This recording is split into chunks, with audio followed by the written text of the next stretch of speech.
Alright guys, welcome to PowerShell.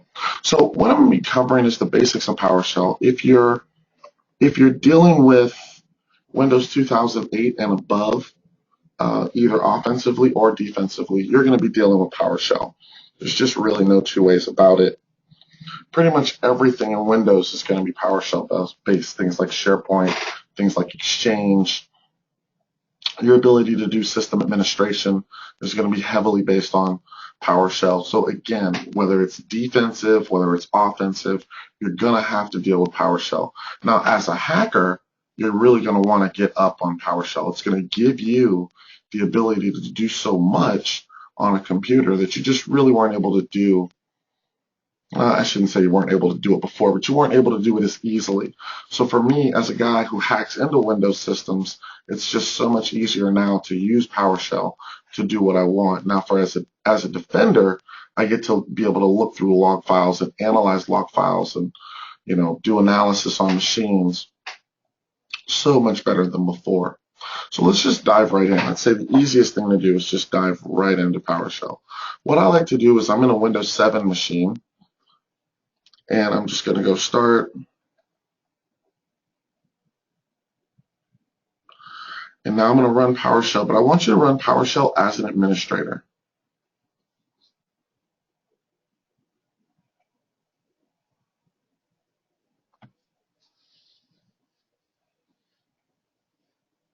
So I'm running PowerShell as an administrator, and you're going to see that I'm using the paste bin for today. And the paste bin has the link to the virtual machine that I'm using. This is the virtual machine that I'm using. If you want to use the same virtual machine as me, the Linux machine that I'm going to be using, it's right here. We really don't need the Linux machine until the very, very end of class. So if you want to download it now, but it's the same one we've been using, guys. So if you already have it, just go ahead and jump right on it. Okay. For those of you who are familiar with the Windows command line, you can do all of your same Windows commands. dir, cd. What's cool is you can also do some other things like the ls command. Now, all this is just an alias.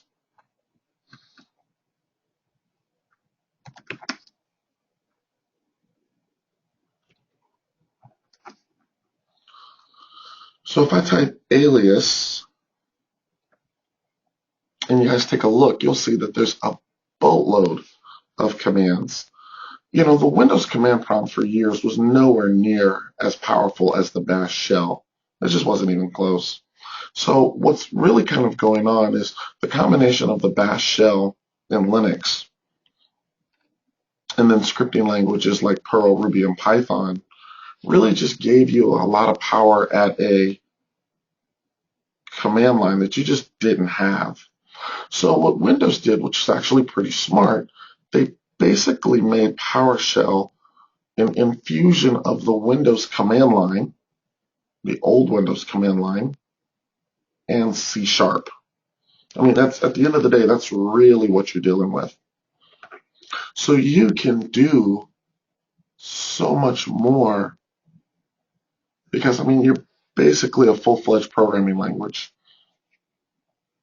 So every item inside of this programming language is called a commandlet.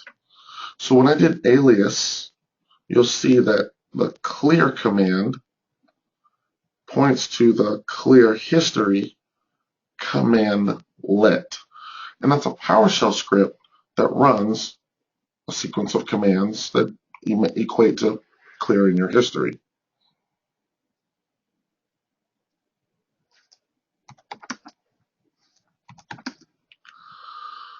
Excuse me.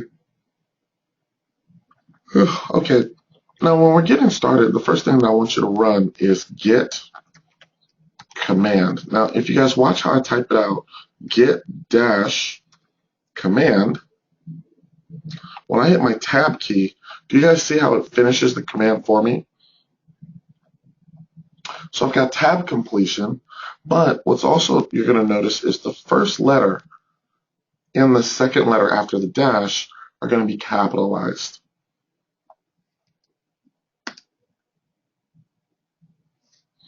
So there is no slash question mark. So for those of us who came from a Windows command world, there is no slash question mark. You're going to do everything through the get command commandlet. So the get command gives a list of all of your different commandlets and their basic descriptions. Now let's go ahead and let's do get alias.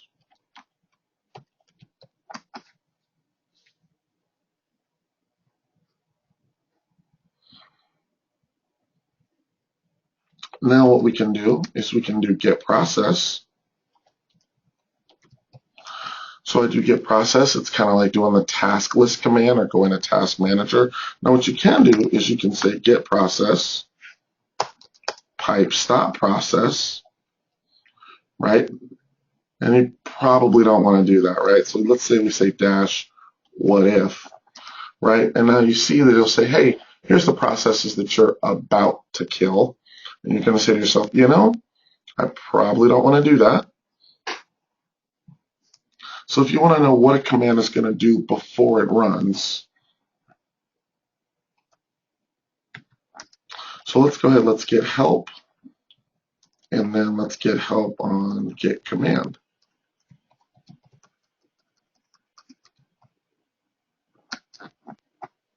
There you go.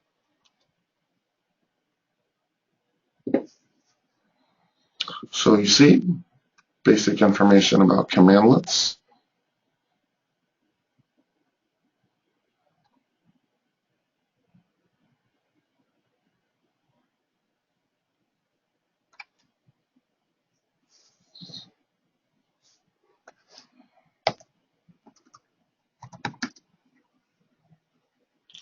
Okay, I would say the next piece that's kind of nice is, let's say we want to mess with some services. So if I say get service, right here I get a list of all my running services. Now let's get service dash name, and let's check out the term service, and let's go for the spooler. So now I get the information on these two running services. Now, spooler's running, term service is not. Let's go and let's mess with these a little bit.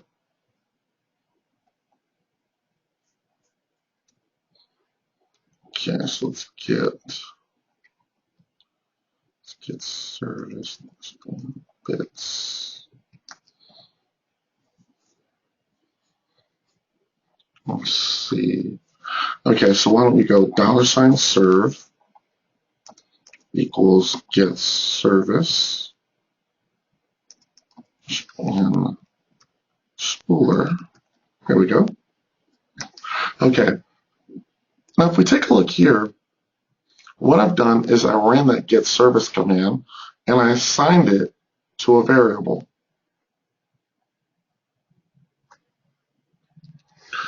So now that we've assigned it to a variable, all the methods that come with it, we're going to be able to look at. So let's go $serve.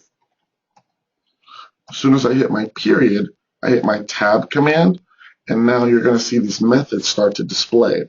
And you can tab through them. See that? I'm just hitting my tab key.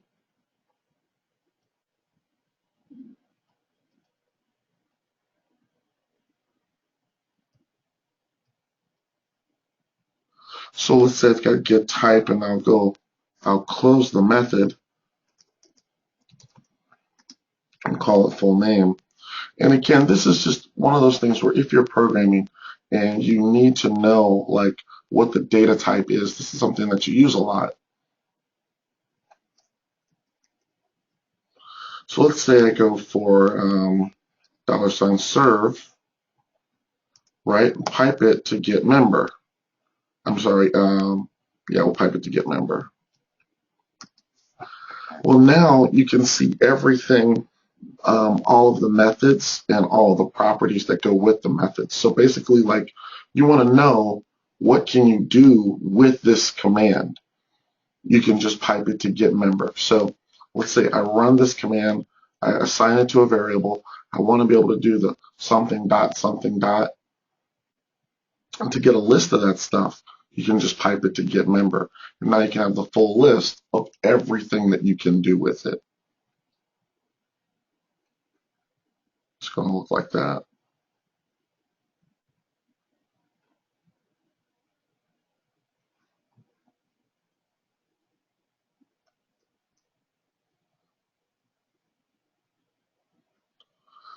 Okay. Let's go ahead. Let's go get member.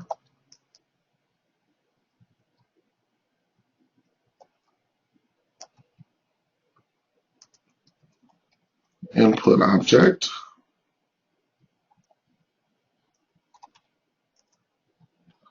$serve. There you go. So this is almost the same thing. It really is pretty much the same thing.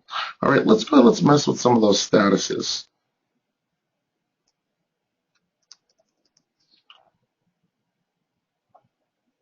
So we started messing with some services. So let's say I go $serve. Now, if I go status like this, I can get a quick update on that running service. So here's the running service. Now, what I can do is I can stop the service. So now, if I try to get a status again, you'll see that it says it's running. Now, if I refresh it like this, now I try to get a status, you'll see that it's stopped. I can try and start it again,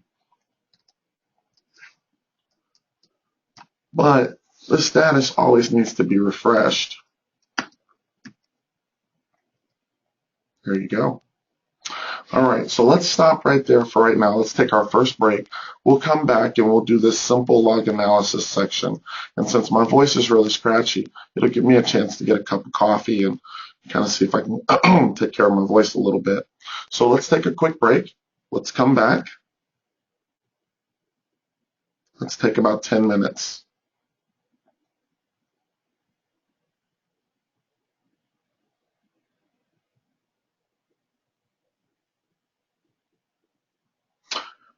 All right, guys, I'll be right back.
Okay,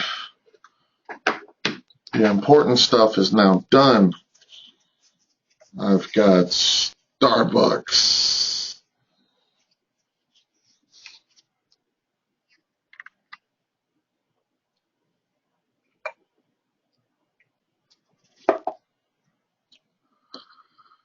All right. So what were you saying? Let's see, it looks like Steve was talking right here. So you've got clear host, alias clear. Steve, what was the question, bud?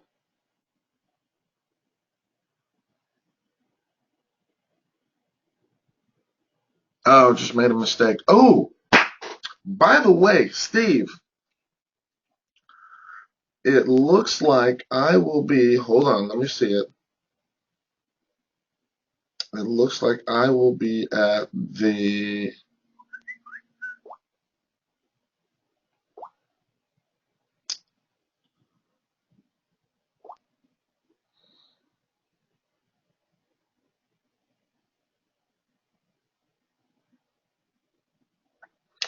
it looks like I will be at the Beijing Institute of Technology. uh, yeah, yeah. Either like March or April, I'll be giving a class.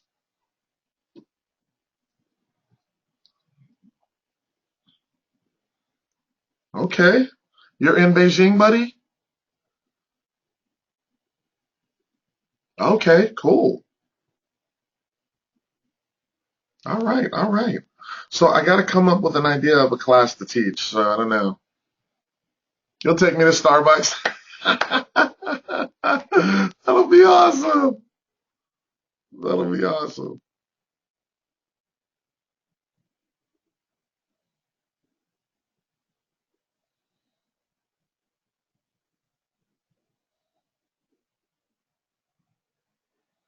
Hacking the Great Wall. That's right, Don. Hacking the Great Wall.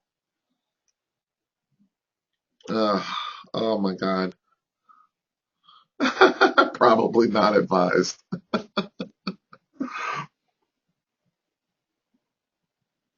Let's get going. All right. Oh, I needed that coffee bad. Whew. Hot diggity. Okay, so let's see. Okay, got my one a day.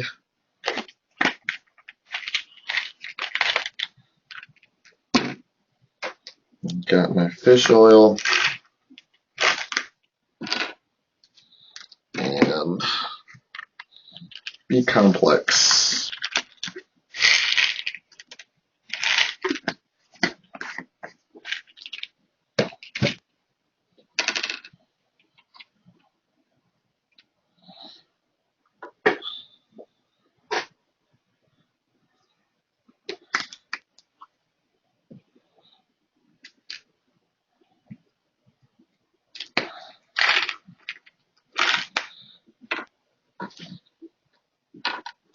All right.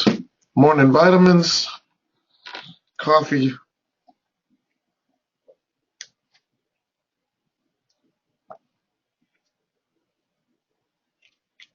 Powershell. Okay.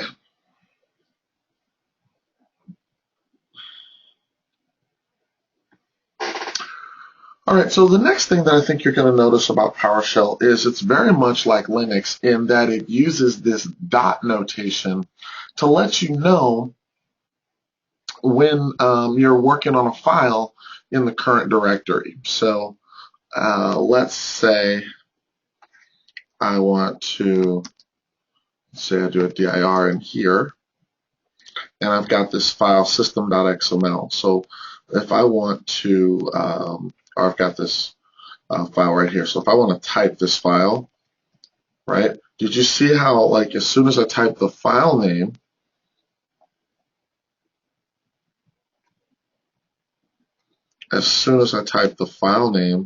like that, it put this dot and a slash in front of it because it knows that the file is in the current directory, just like Linux does, right? When you want to execute something in the current directory, you say dot slash the file name. So you've got this dot notation for what's in the current directory. Now, obviously in Linux, the slash would go the other direction.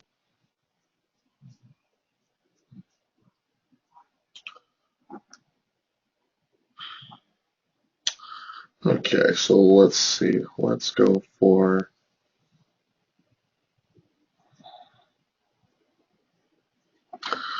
Okay, so the next thing that I think you're going to find with PowerShell is the ability to deal with XML natively. Like PowerShell just talks XML off the jump. So if you want to do anything that's parsing XML, you don't need to load any XML parsing modules or functions or anything like that. That is native to PowerShell. If you want to output to XML, that is native to PowerShell, right? So let's give an example. Let's say I do like this here.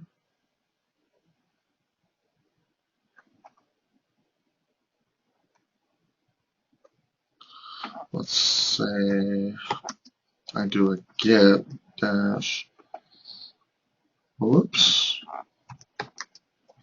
get dash eventlog like this.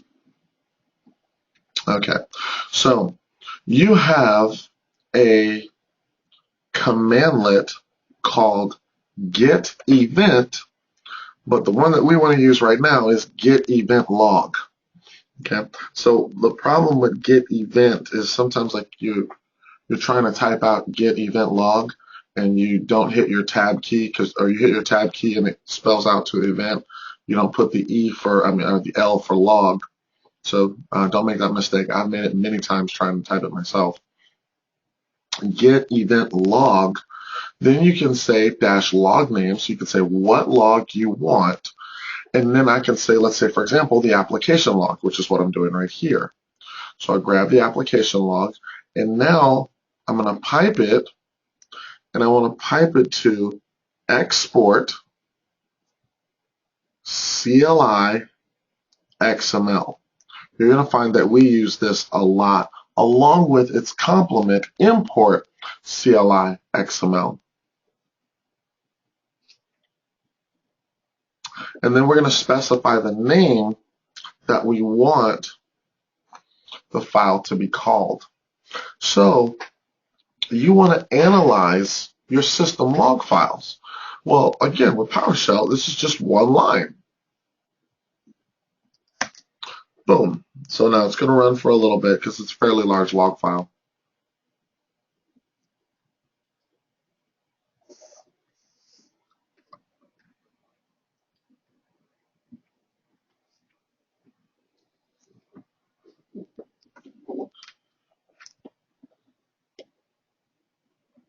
There you go. Okay, so the log file's done. And now if we want to read it, we use the type command, right? So I'll type /applog. Whoops, there you go. Let's take a look at this sucker.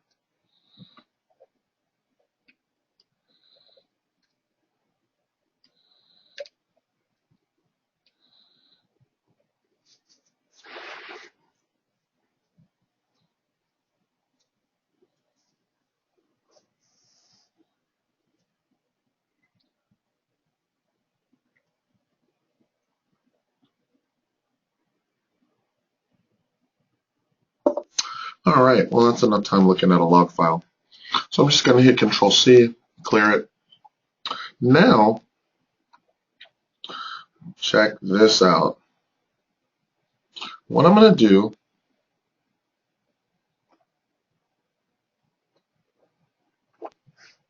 is I'm going to say that my logs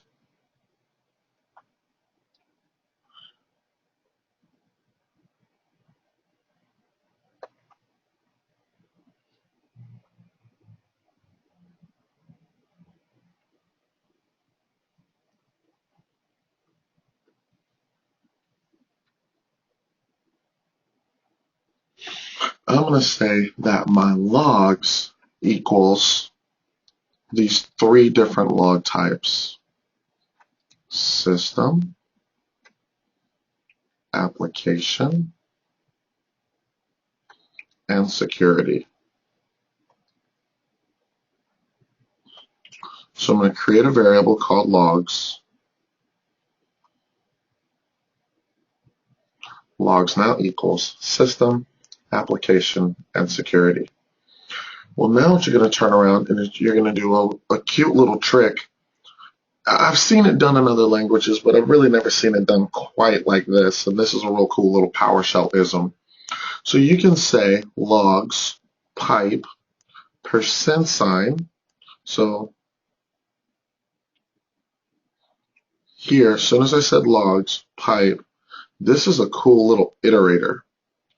%, code execution brackets. That is not a parentheses, right? Those are squigglies, code execution brackets.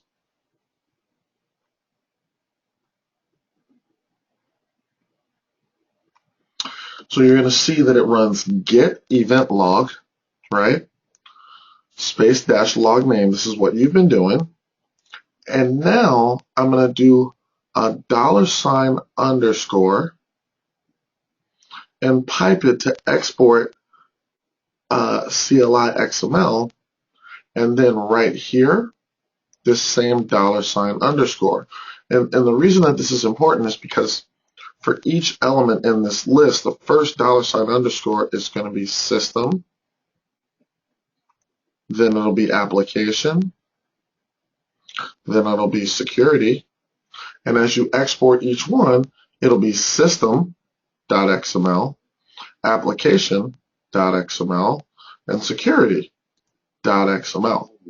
So it's just a real cute little one-liner, or two-liner rather, so that you can get all of your log files in XML.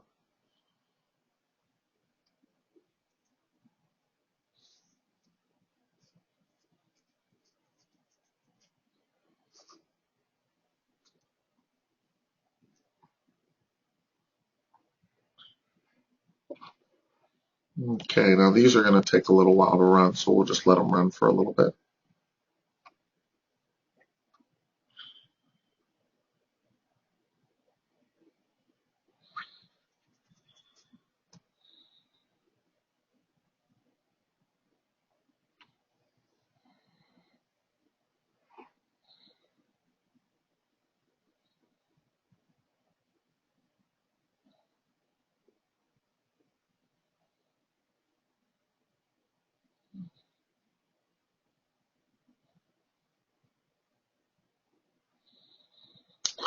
And those logs sure are taking a while. Come on, logs, hurry up.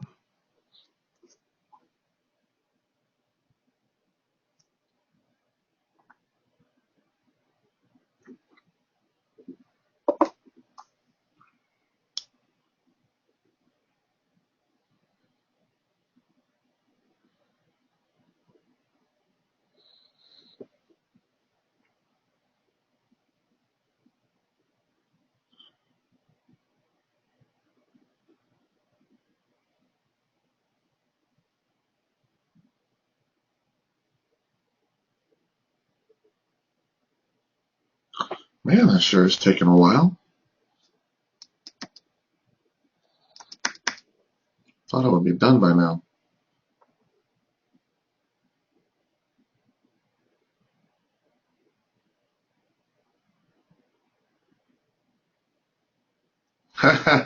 Yeah, of course, man. Of course, Ron. Rum and Coke, not Jack and Coke for me, by the way. Hey, Ron, you're not going to be at ShmooCon?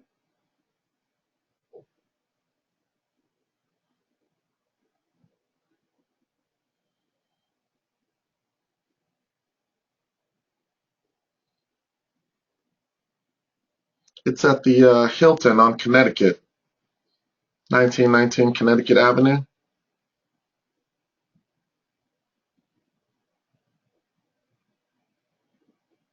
Oh, okay. Well, let's see. Tomorrow is the last day, Most of us just do LobbyCon, where we're just hanging out in the lobby.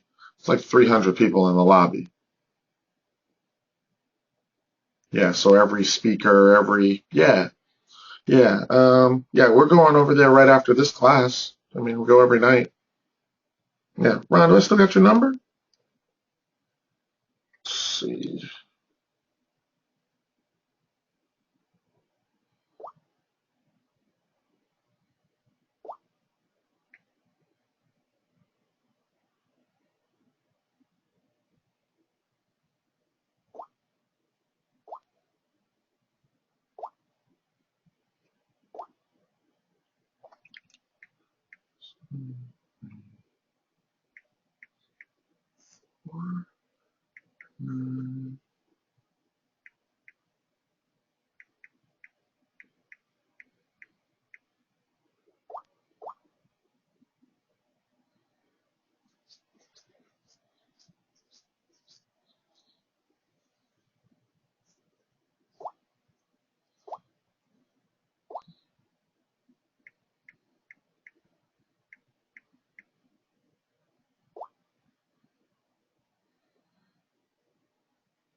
All right, got it saved.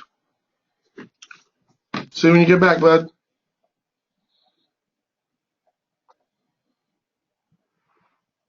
Okay. All right, well, now it's finished running. Great. Okay, so now let's see if we can go ahead and mess with some of these log files that we just exported. So what you can do is we can turn around and we can say, let's call it seclog, and then let's import CLI XML, and let's import that security.xml file, right? When we import it, let's import it into a variable called seclog. So there's our security log that's imported into a variable called seclog. Now, as soon as we get the sucker to finish importing, we're going to do seclog, and then we'll pipe it to select, and then we can use the last operator after it and say that we want to look at the last 5 entries. So, say I go $seclog pipe select dash last 5, like that, and then that will give you your last 5 entries in the log file. Boom. See it?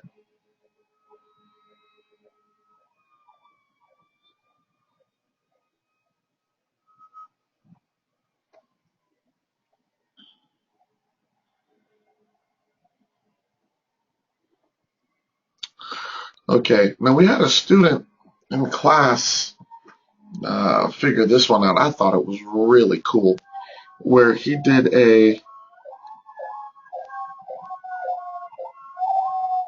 let's see right here.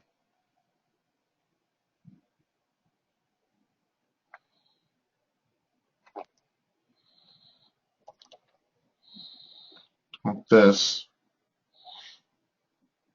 So he did the get event log, same trick like you guys, whereas I did last, right? He did after, and then you see him pipe it to get date. And then he just does an add days -1. So it's a fast way that you can say, give me the application logs for anything that's less than a day old. It's a really sneaky, cute little one, right? So I want all the logs for just yesterday, right? The last 24 hours. That's what that one does. I thought that was really cool. I'd never seen that before. I thought that was really cool when one of the students showed me that.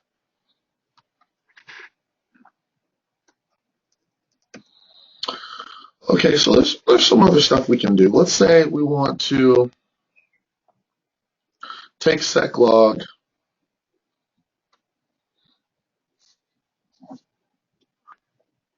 and then we want to grab some properties of it.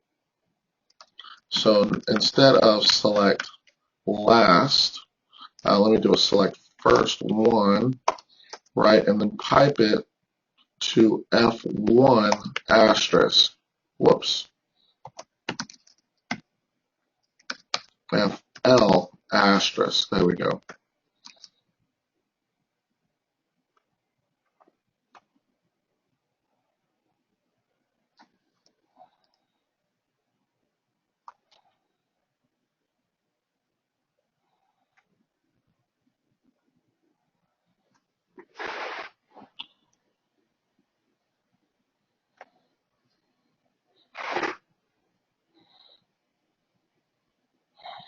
Okay, and then remember, guys, this is an L.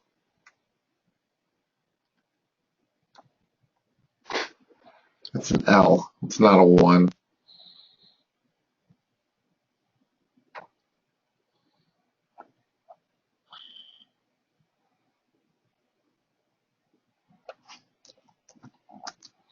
Okay, so if we can have some fun, let's go $seclog,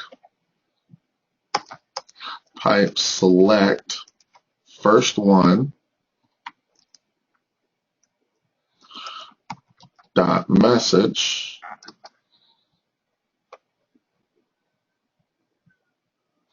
and you want to grab just that one log message.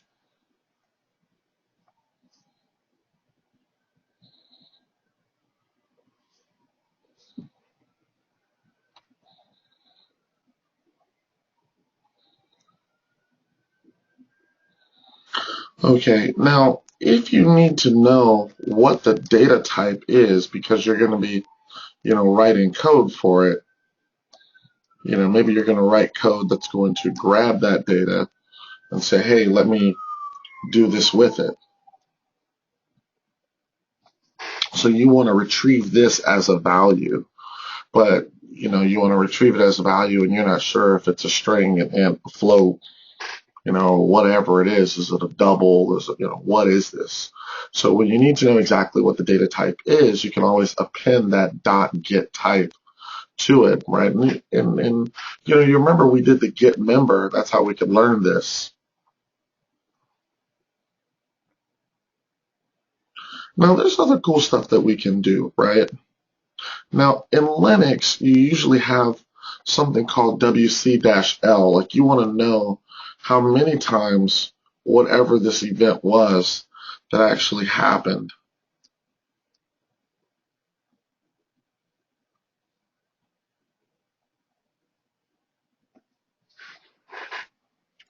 Okay, so now what we can do is we can do a variation of the trick that we did earlier, right? So seclog,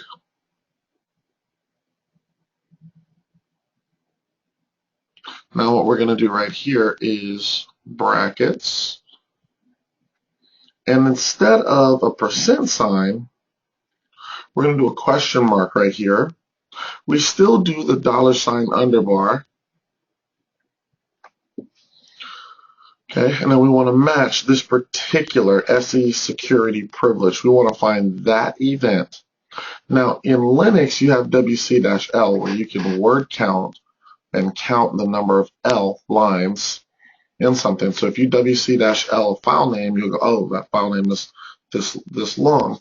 Well, if we pipe this to this $sign squigglies, right, and then pipe it to measure, we can get how many entries are in that particular log field. So there's a way that you can count the entries in your log field. It's kind of cute.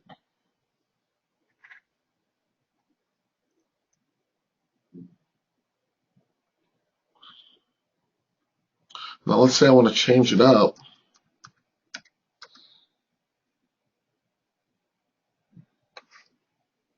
Now let's group event ID. So rather than measuring each one, right, let's group by event ID. And now you can see down here into each group that data is sorted.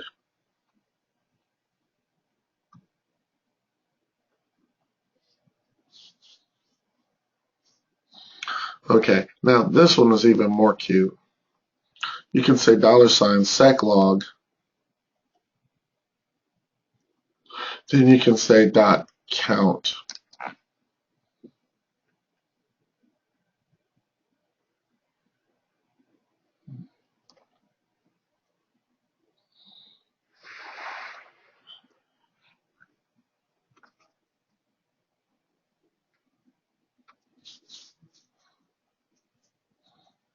Okay, all right, so let's jump in. Let's take a real quick break. Let's take 5, and then we'll do some more.